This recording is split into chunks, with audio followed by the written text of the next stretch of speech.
कुछ दिन पहले सुप्रीम कोर्ट कहती है कि ये जो नरेंद्र मोदी ने इलेक्टोरल बॉन्ड शुरू किए, इसके आंकड़े स्टेट बैंक ऑफ इंडिया को पब्लिक कर देने चाहिए। सुना इसके बारे में? अब बात निकलती है कि इलेक्टोरल बॉन्ड्स में हजारों करोड़ रुपए हिंदुस्तान के बड़े बड़े कॉर्पोरेट्स ने बीजेपी को, नरेंद्र मोदी जी को दिए। हजारों करोड़ रुपए। जो भी कॉन्ट्रैक्ट हिंदुस्तान की सरकार देती है, जिस भी कंपनी को देती है, उसका इलेक्टोरल बॉन्ड्स के माध्यम से रिश्वत वो कंपनी बीजेपी को देती है। हजारों करोड़ रुपए कंपनियों पर दबाव डालकर, सीबीआई इंक्वायरी कराकर, ईडी की इंक्वायरी कराकर, इनकम टैक्स का दबाव डालकर उनसे पैसा एक्सटॉर्ट करा जाता है। हजारों करोड़ रुपए बीजेपी ने हिंदुस्तान के बड़े बड़े अरबपतियों से लिया।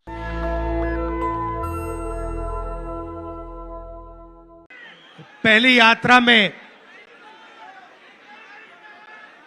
हमने भारत जोड़ो शब्द का प्रयोग किया। दूसरी यात्रा में हमने भारत जोड़ो न्याय यात्रा, मतलब न्याय शब्द हमने उसमें जोड़ दिया। भैया थोड़ा शांत हो जाएं।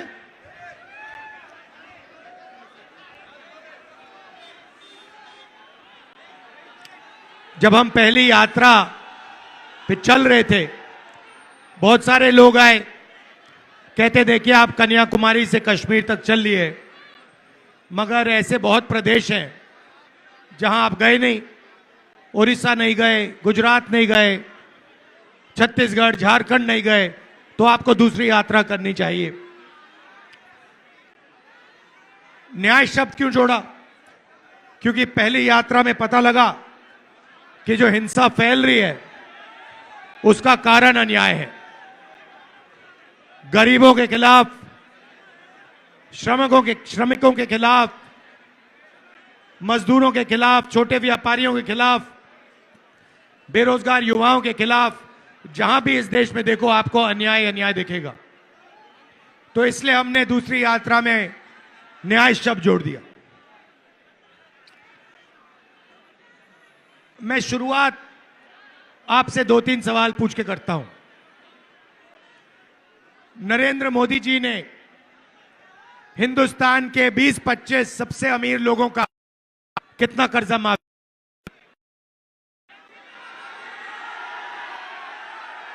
कितना?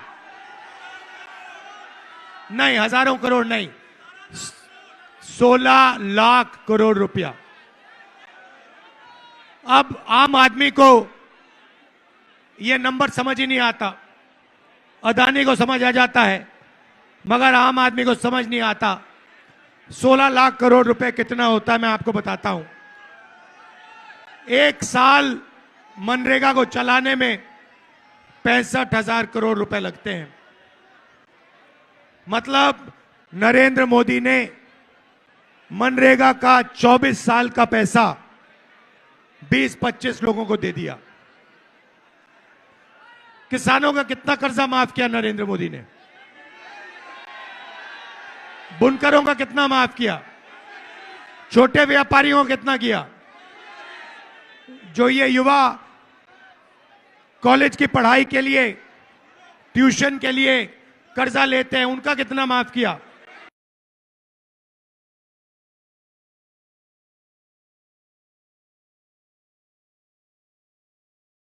रुपया माफ किया। कुछ दिन पहले सुप्रीम कोर्ट कहती है कि ये जो नरेंद्र मोदी ने इलेक्टोरल बॉन्ड शुरू किए, इसके आंकड़े स्टेट बैंक ऑफ इंडिया को पब्लिक कर देने चाहिए। सुना इसके बारे में? अब बात निकलती है कि इलेक्टोरल बॉन्ड्स में हजारों करोड़ रुपए हिंदुस्तान के बड़े बड़े कॉर्पोरेट्स ने बीजेपी को, नरेंद्र मोदी जी को दिए। हजारों करोड़ रुपए। जो भी कॉन्ट्रैक्ट हिंदुस्तान की सरकार देती है, जिस भी कंपनी को देती है, उसका इलेक्टोरल बॉन्ड्स के माध्यम से रिश्वत वो कंपनी बीजेपी को देती है। हजारों करोड़ रुपए कंपनियों पर दबाव डालकर, सीबीआई इंक्वायरी कराकर, ईडी की इंक्वायरी कराकर, इनकम टैक्स का दबाव डालकर उनसे पैसा एक्सटॉर्ट करा जाता है। हजारों करोड़ रुपए बीजेपी ने हिंदुस्तान के बड़े बड़े अरबपतियों से लिया। भाई और बहनों, देश में पिछड़े वर्ग के कितने लोग हैं? देश में पिछड़े वर्ग के कितने लोग हैं? कोई जानता नहीं। 20% नहीं है भाई, फिर से बोलो, 20 नहीं है, 30 भी नहीं है, 40 भी नहीं है, 50%। आदिवासी कितने? 8%। दलित कितने? 15%। माइनॉरिटी कितने? 15%। 50 में 15 जोड़ो कितना होता है? 65। 65 में 15 जोड़ो कितना होता है? 80 में 8 जोड़ो कितना होता है? 88। आपकी आबादी 88% है, उसमें 5 जनरल कास्ट के गरीब लोग जोड़ दो। मुझे बताओ, इस देश में आपकी भागीदारी कहां है? मीडिया में आपके लोग हैं क्या? एक आपका नहीं है। 90% का मीडिया में एक आदमी नहीं दिखेगा। इसीलिए मीडिया वाले आपकी बात नहीं करते। कभी मीडिया में आपने कभी किसानों की बात होती हुई देखी? मजदूर की बात होती हुई देखी? छोटे दुकानदार की बात होते हुए देखी? बेरोजगारी की बात सुनी? महंगाई की बात सुनी? नहीं। अंबानी की जी शादी होती है, मीडिया में देखा? बॉलीवुड के सुपरस्टार मीडिया में दिखते हैं? मोदी जी समुद्र के नीचे जाते हैं, मीडिया में दिखता है? मोदी जी कहते हैं थाली बजाओ, मीडिया में दिखता है? मोदी जी कहते हैं सेल फोन की लाइट जलाओ, दिखता है? क्यों? क्योंकि आपके तो वहां कोई है ही नहीं। मीडिया में आपका कोई नहीं। हिंदुस्तान की 200 सबसे बड़ी कंपनियों की लिस्ट निकालो, मालिकों की लिस्ट निकालो, उसमें 90% का कोई नहीं। मुझे नाम दे दो पिछड़े वर्ग का, दलित का, आदिवासी का, एक नाम दे दो जो हिंदुस्तान की सबसे बड़ी 200 कंपनी का मालिक है। मुझे नाम दे दो। कोई है ही नहीं। सरकार की बात करें, 90 लोग हिंदुस्तान की सरकार चलाते हैं, पूरा का पूरा बजट वो बांटते हैं। उनमें से बता दो, 90 में से बता दो पिछड़े वर्ग के कितने, ओबीसी कितने? 3। 100 रुपए अगर हिंदुस्तान की सरकार खर्च करती है, ओबीसी वर्ग के अफसर 5 रुपए का निर्णय लेते हैं। दलित 3, 100 रुपए खर्च होते हैं, दलित अफसर 1 रुपए का निर्णय लेता है 100 रुपए में से। और आदिवासी 100 रुपए खर्च होते हैं तो 10 पैसे का निर्णय लेता है। प्राइवेट अस्पतालों के मालिक की लिस्ट निकालो, वहां 90% का कोई नहीं।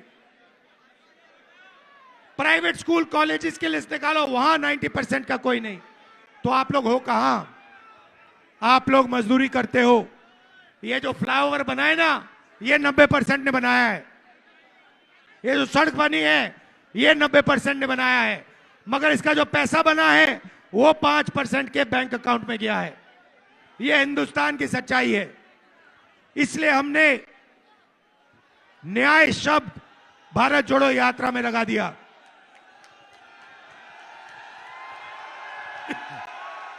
आर्थिक अन्याय, सामाजिक अन्याय, किसानों के खिलाफ अन्याय, बेरोजगार युवाओं के खिलाफ अन्याय।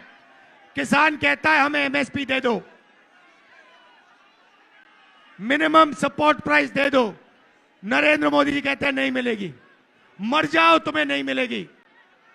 हमने मैनिफेस्टो में लिख दिया, जैसे ही हमारी सरकार आएगी, हिंदुस्तान के किसानों को मिनिमम सपोर्ट प्राइस, कानूनी मिनिमम सपोर्ट प्राइस हम दिलवा देंगे। तो ये लड़ाई है भाइयों और बहनों। एक तरफ नरेंद्र मोदी जी हिंदुस्तान के 20-25 अरबपति और दूसरी तरफ हिंदुस्तान की गरीब जनता, बेरोजगार लोग, पिछड़े, दलित, आदिवासी, माइनॉरिटी, गरीब जनरल कास्ट के लोग।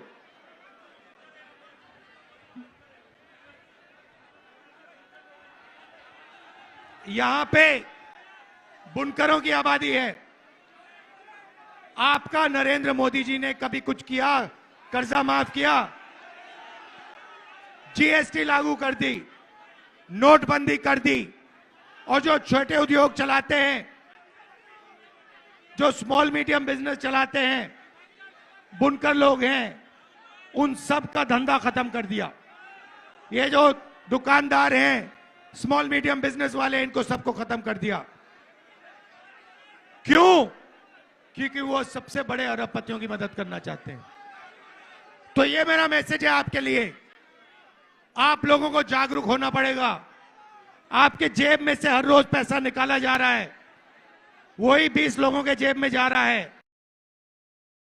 जग गया, उस दिन ये सब बंद हो जाएगा और हिंदुस्तान की राजनीति बदल जाएगी। आप मुझसे पूछो पहला कदम क्या है, मैं बताता हूं।